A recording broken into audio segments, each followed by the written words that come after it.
I mean, let's be one of your intelligent former and logical about it. One of your former Rajneeshis in Sydney alleges that prostitution was one of the ways that your group raised money. That former Rajneesh's profession happened to be prostitution and was raising money for himself as a prostitution or herself as a prostitution. It's his profession or her profession. I have nothing to interfere with it. That's their personal business. So your godlike figure is quite happy to be a pimp. And I beg your pardon. I said your godlike figure is happy to be a pimp. I beg your pardon. Whoever you happen to be. Well, is he a pimp or is he not? You know, you're a worthless man. You must know pimps because you must be going to prostitute yourself and must be in touch with pimps.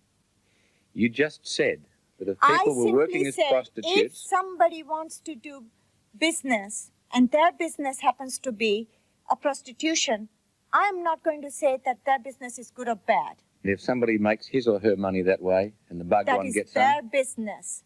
So, and Bhagwan does not get a penny of anybody's money. That's not what you said.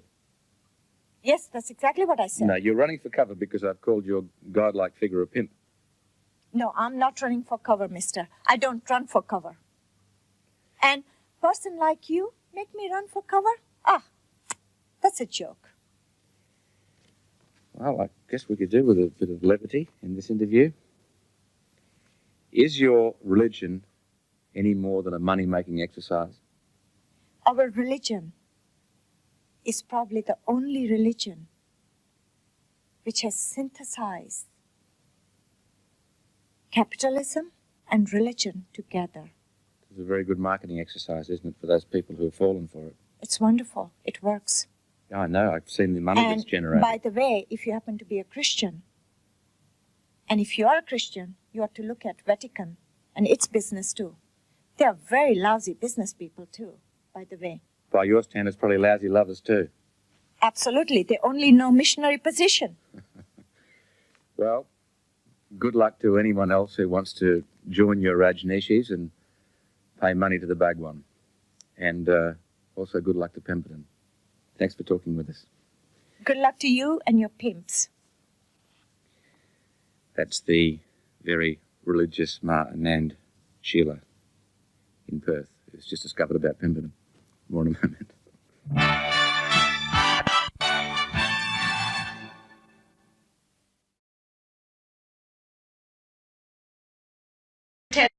What can I say? They're sick.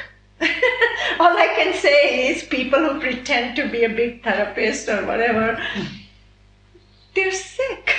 Okay. Sorry.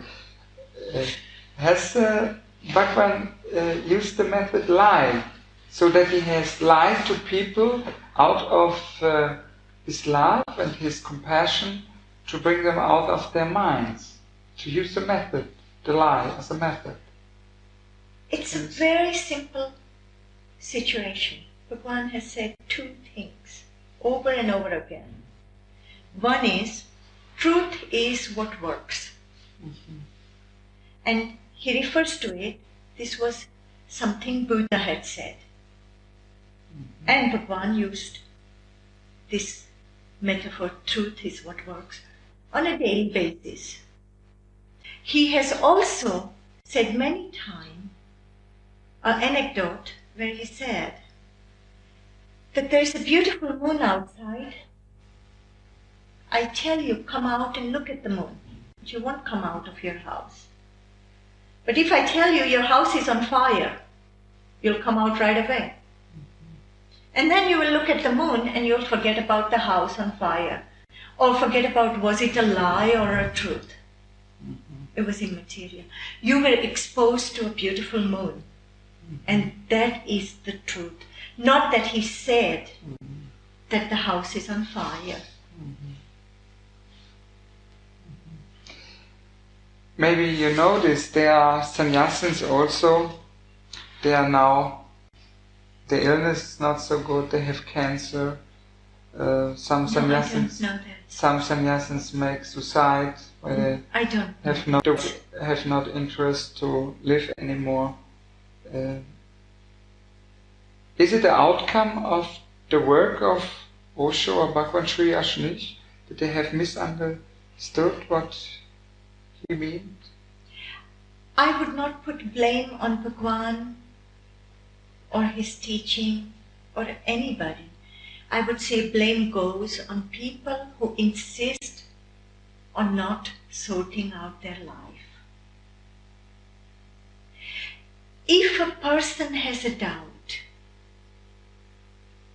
of what Bhagwan said or did, then they should have courage to stand up to it, no matter what. Like I did. I wasn't afraid to go spend 39 months in prison. I did it, and did it honorably, did it bravely.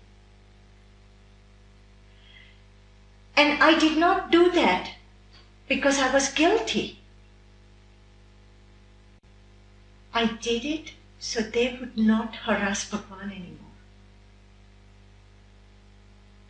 You can ask the Attorney General of Oregon. One of the first conditions of the plea agreement when we sat down to negotiate, though Attorney General would not put it on paper, that agreement, that they leave Bhagwan alone.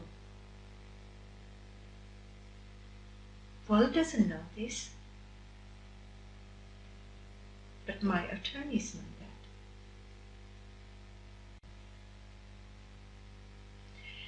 Ottmar Wachenheim knows that. He was sitting in that meeting. I chose to go to prison so that Oregon has its revenge on Bhagwan and his people. I represented Bhagwan and his people.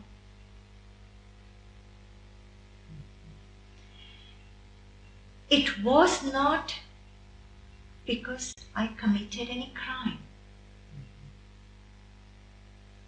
Even though Bhagwan accused me of it. Just to hurt your ego, maybe. Whatever his reason, what do I care? Okay. He has to live with it and die with it and sleep in his grave peacefully. Now, if he can sleep with it peacefully, good for him. I wouldn't even take responsibility of his sleep. That's his problem. But why I did what I did? I had very clear reason, and I'm proud to do it, and I would do it again for him. That's my gift to him. Mm-hmm. He has showered many gifts on me, so this is my gift to him. I offer it gracefully, lovingly. That's only normal, that's only right. Mm-hmm. But the fools who believed him, what he said, and claimed to be highly intellectual, I have a bit of problem with them. Mm-hmm. Do they not think? Do they not feel? Mm-hmm. But again, as I said, the people who committed suicide or people who are very sick because of it, is they have to sort it out for themselves. Why? If they are looking to blame Bhagwan, they can blame Bhagwan. He will give 1,000 reasons why they can blame him. Or if they are looking to blame Sheela, they can blame me. But it won't help them. They have to take responsibility. They have to say, I am afraid, I am incapable. And my desire of enlightenment brought me to this state where I'm so disappointed and depressed, and a point of committing suicide. No one is to be blamed. It is where your greed takes you, depression and suicide. Whether it's for money, whether it's for food, whether it's for enlightenment. Love or peace. Whatever. Whatever. Wherever their greed will take them, the outcome is going to be disappointment, because it's never going to be enough. So when I understand it really is that the greed has to disappear. Have you a suggestion how it is possible when I know the whole difficulty that I have is that I'm a greedy person, then I know the illness. But how is it possible to bring the greed back from me? First is accept your greediness. That means, if you go to Bhagwan Shree Rajneesh for enlightenment, know that you're going there because of enlightenment. Know that. Then the battle is over. Then you can be honest. You can be honest with Bhagwan Shree Rajneesh. You can be honest with yourself. Say, Gee, Bhagwan, I come here because I want to become enlightened. Then Bhagwan can say, good. This is how much it's going to cost you for that enlightenment. Now you can ask him, what kind of enlightenment do you want? I want it gift wrapped. I want it red, brown, pink, yellow. Put in your order properly.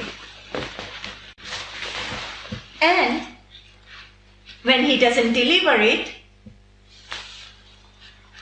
according to your Lieferung, you can complain to him. But you be certain it will never come. It will never be delivered, because it's not a product you can deliver. But it is a product you can promise. I promise you enlightenment. It's like in medieval ages, the churches promised God and sold certificates.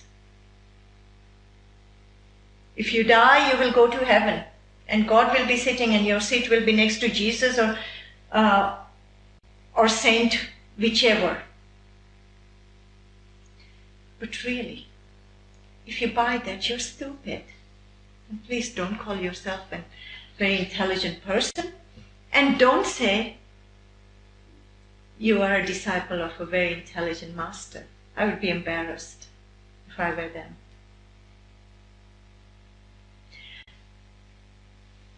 Go to men like Bhagwan to have a good time. Then you will not reach a point of desperation. Go have a good time. Go have a good dance with him. Go have a good laugh with him. Have to go to a master, go to Bhagwan. Good, they should go. It's a nice place to go. Mm-hmm. Bhagwan is a beautiful man, good-looking man, mm-hmm. enjoyable man. Mm-hmm. You can forget your sorrows, you can forget your problems when you sit near him. It's a wonderful place to go. Mm-hmm. But then be aware that's why you're going. Mm-hmm. Mm-hmm. When you go to a master, remember why you go to. Mm-hmm. And don't try to rationalize why you go to. Mm-hmm. Be honest. Be truthful to yourself.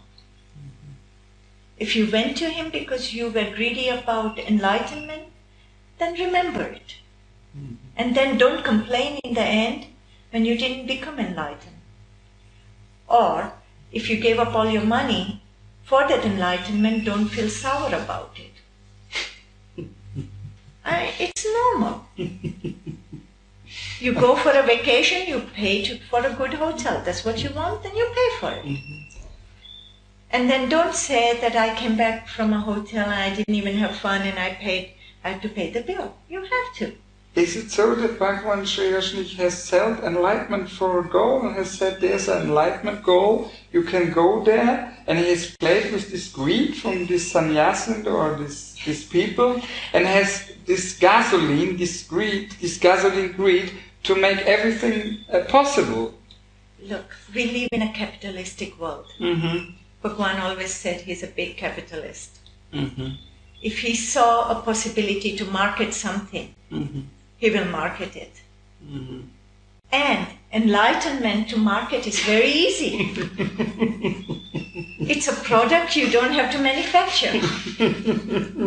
It's easy to market enlightenment. How are you going to say, well, this plastic doesn't work?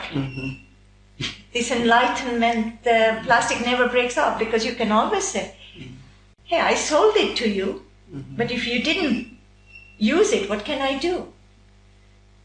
There is no return back of the goods. It's a good product to market. I think everybody should market it. And there are fools enough to buy it.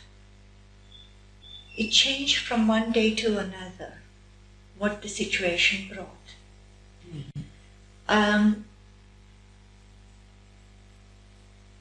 But it was always like that with Bhagwan's entire life. And this is why he's so interesting. This is why there was so much spontaneity. This is why people could not pin him down on a wall and hang him in a frame. Because Bhagwan can say one thing today, and tomorrow he can demolish the same thing himself. He can give you 1,000 reasons why he said was all wrong. Yet, yesterday it seemed all right. And today it's exactly opposite. Or if you sit in a darshan with him, somebody asks him a question, he gives one answer. Minute later, another person comes and asks the same question. He gives totally another answer. And you say, are you deaf? Are you hearing the right things? Or is something different? But there is something different. It is the person who is asking the question, where the question is coming from, what are the motivations behind it, and he answers it in the form that that person needs to be answered.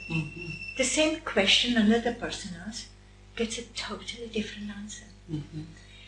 There's nothing sinister about it, nothing cynical about it, nothing negative about it. But if you try to create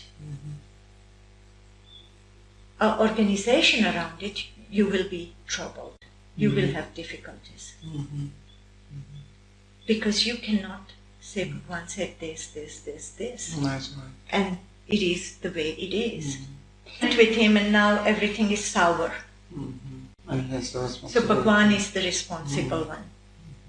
But if you follow your feelings and things went sour, you have no one to blame but yourself for making that decision. But often people did not think. It amazes me, sannyasins are supposed to be highly intellectual people. But they never ever analyzed where it's all coming from. So Bhagwan says it's time to bash Sheela. Then everybody starts bashing Sheela. But do they ask why? Do they ask, is this their experience? Do they ask, was Sheela like this to them? Or do they want to justify? So you have done the dirty work, what Bhagwan Shree Rajneesh himself was not doing. Always. And not in one way, in all ways. That was my job. That was specified in my job description. You just mirrored the sannyas in their own behavior and their own doings and it was what they want. It was what I had accepted as my job. And I have no regrets. If I was given another opportunity, I would do nothing different. I would do exactly the same. Because what I did was not only right, it was absolutely out of my heart. 1000% out of my heart. That's also what I feel to you. And this is so.